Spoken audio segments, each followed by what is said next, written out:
Ay. Mga kababayan, dito kasi ngayon, o tayo, kasi may malaking bunganga dyan. Parang shark, pero hindi naman shark. Ano ba yan? Ano ba yan? Okay. Shark yan. Shark yata yan. Uy, ako naman tignan nyo. Uy!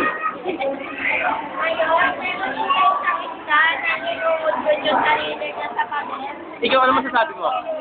Ano sabi mo sa mga isda? Sino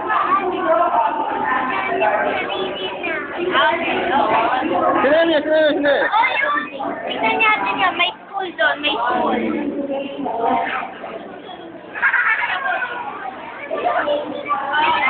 Sorry, ano masasabi nyo? Sige po, thank you po. Ano masasabi nyo?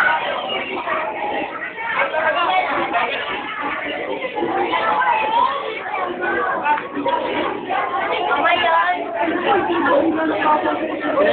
Sino yan?